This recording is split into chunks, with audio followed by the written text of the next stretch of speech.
শেখ হাসিনা ভারতের মাটিতে বসে থেকে যে মাস্টার প্ল্যান করিতেছে এটা দেখা যাচ্ছে সাকসেস হওয়ার পথে। এক এক সময় এক এক ধরনের ফোন রেকর্ড ফাঁস হয়, সেই ফোন রেকর্ডের মাধ্যমে বিভিন্ন ধরনের কথা আলোচনা করেন। আজকে দেখা গেল বাংলাদেশে কয়দিন পর পর একটা না একটা আন্দোলন শুরু হচ্ছে। শেখ হাসিনা যাওয়ার পর থেকে তো আমাদের দেশে কোনো আন্দোলন হওয়ার কথা না, তারপরে কেন এমন আন্দোলন? শেখ হাসিনা দেশে আসতেছে, শেখ হাসিনা এই চট করে দেশে ঢুকে যাবে, এমন ধরনের কথা শুনলেই কিন্তু আমাদের দেশে আন্দোলন শুরু হয়। গত 10 তারিখে নূর হোসেন চত্বরে দেখতে পাচ্ছেন এক প্রকারের আন্দোলন শুরু হয়েছে। বিভিন্ন দলের নেতাকর্মীরা মিটিং মিছিল নিয়ে সেখানে আন্দোলন করেছে, মিছিল করেছে, যাতে এই আওয়ামী লীগের দোসর যারা আছে তারা যাতে এই শহীদ নূর হোসেন চত্বরে আসতে না পারে। এখন দেখা যাচ্ছে বাংলাদেশের প্রেক্ষাপটে বিভিন্ন ধরনের বিশৃঙ্খলা সৃষ্টি হচ্ছে। এখন এই বিশৃঙ্খলা কেন করিতেছে? শেখ হাসিনা পদত্যাগ করবে, শেখ হাসিনাকে দেশ থেকে তাড়াবে, এটাই তো ছিল বাংলাদেশের আম জনতা প্রত্যেকটা মানুষেরই স্বপ্ন। শেখ হাসিনা চলে যাওয়ার পর এখন দেখা যাচ্ছে শেখ হাসিনার কথা প্রত্যেকটা মানুষই বলতেছে যে আগেই ভালো ছিল, কাঁচা বাজারে গেল বলে আগেই ভালো ছিল। এখন দেখা যাচ্ছে ঢাকা শহর থেকে রিক্সা চালক যারা আছে, গরিব দুঃখী মানুষ যারা আছে, তারাও বলতেছে আগেই ভালো ছিল। রিক্সা চালক যারা, তারা যদিও লেখাপড়া না করে, তারা যে সুন্দর করে গুছিয়ে কথা বলে, সেই কথাগুলো একদম শিক্ষিত মানুষও বলতে পারবে না। এখন আপনারা দেখেন, শেখ হাসিনা যদিও বাংলাদেশ ছেড়ে ভারতের মাটিতে চলে গেছে, তারপরও শেখ হাসিনার জনমত আস্তে আস্তে বাড়তেই আছে। শেখ হাসিনার যেই প্ল্যান, শেখ হাসিনার সেই প্ল্যানটা কিন্তু আস্তে আস্তে সাকসেস হচ্ছে। এখন দেখা যাচ্ছে বাংলাদেশের সাধারণ মানুষ শেখ হাসিনার কথা বলে কি আগেই ভালো ছিলাম। আবার দেখতে পাচ্ছেন যে যারা মাজার বিশ্বাস করে, মাজারকে ভালোবাসে, যারা অলিয়া উলিয়াদের ভক্ত, তাদের মনেও তো একটা আঘাত দিয়েছে।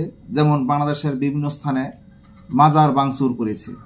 মাজার ভাঙচুর করার পরিপ্রেক্ষিতে এখন আপনারা কি ভালো মনে করেন যারা মাজারকে বিশ্বাস করে তারা কি আর তাদের কথা বলবে না আগের কথাই বলবে?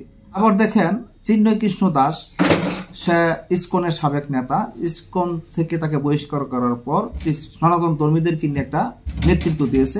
অবশেষে পুলিশের সাথে গ্রেপ্তার হয়েছে। চিন্ময় কৃষ্ণ দাস এখন কারাগারে আছে। তাকে গত মঙ্গলবার আদালতে উঠানোর পর আদালত প্রাঙ্গণে সনাতন ধর্মের যত লোক আছে তারা কি আন্দোলন করেছে চিন্ময় কৃষ্ণ দাসের মুক্তির দাবিতে। এখন চিন্ময় কৃষ্ণ দাসের মুক্তির দাবি করেছে, সেদিন তো সে মুক্তি পায় নাই। এখান থেকে দেখা গেল আবার শেখ হাসিনা চিন্ময় কৃষ্ণ দাসের মুক্তির দাবি করেছেন। এখন হিন্দু সম্প্রদায়ের যারা আছে, হিন্দু জনগোষ্ঠী সনাতন ধর্মীয় যারা আছে, তারা কি এখন শেখ হাসিনার কথা বলবে নাকি বর্তমানে যারা এ ধরনের পরিস্থিতির বিশৃঙ্খলা সৃষ্টি করিতেছে তাদের কথা বলবে? এখন এই ধরনের বিশৃঙ্খলা এবং বাংলাদেশের এই পরিস্থিতি নিয়ে বাংলাদেশের প্রেক্ষাপটে কি করতে যাচ্ছে? এখন শেখ হাসিনা একটি বিবৃতি দিয়েছেন, যে বিবৃতিতে বলা হয়েছিল যে চট্টগ্রামে একজন আইনজীবীকে হত্যা করা হয়েছে, এই হত্যার তীব্র প্রতিবাদ জানাচ্ছি। এই হত্যাকাণ্ডের সঙ্গে যারা জড়িত তাদেরকে খুঁজে বের করে দ্রুত শাস্তি দিতে হবে। এক ঘটনার মধ্য দিয়ে চরমভাবে মানবাধিকার লঙ্ঘিত হয়েছে। একজন আইনজীবী তার পেশাগত দায়িত্ব পালন করতে গিয়েছিলেন, আর তাকে এভাবে যারা পিটিয়ে হত্যা করেছে তারা সন্ত্রাসী, তারা যেই হোক না কেন শাস্তি তাদের পেতেই হবে। এখন প্রথমে কিন্তু দেখা যাচ্ছে চট্টগ্রামে যে আইনজীবীর হত্যাকাণ্ডের ঘটনা ঘটেছে, সে আইনজীবী হত্যাকাণ্ডের শাস্তির দাবি জানিয়েছে প্রধানমন্ত্রী। আরেকটি কথা বলেছেন, অসাংবিধানিকভাবে ক্ষমতা দখলকারী ইউনূস সরকার যদি এই সন্ত্রাসীদের শাস্তি দিতে ব্যর্থ হয় তাহলে মানবাধিকার লঙ্ঘনের দায়ে তাকেও শাস্তির মুখোমুখি হতে হবে। দেশবাসীর প্রতি আমি আহ্বান জানাচ্ছি, এ ধরনের সন্ত্রাস ও জঙ্গিবাদের বিরুদ্ধে সবাই ঐক্যবদ্ধভাবে রুখে দাঁড়ান। সাধারণ মানুষের জানমালের নিরাপত্তা নিশ্চিত করা জরুরি। তো এমন ধরনের বিবৃতি যখন দেয় তখন তো তার যে প্ল্যান, এখন সে তো প্রথমেই সেই আইনজীবীর হত্যাকাণ্ডের বিচারের দাবি করেছে। এখন এটা যদি ইউনূস সরকার এর বিচার করতে না পারে তাহলে সে ব্যর্থ, এমন ধরনের কথা বলছেন সাবেক প্রধানমন্ত্রী শেখ হাসিনা। তারপরে আরো কিছু কথা বলেছেন, যে কথাগুলো আবার এটা খুবই গুরুত্বপূর্ণ।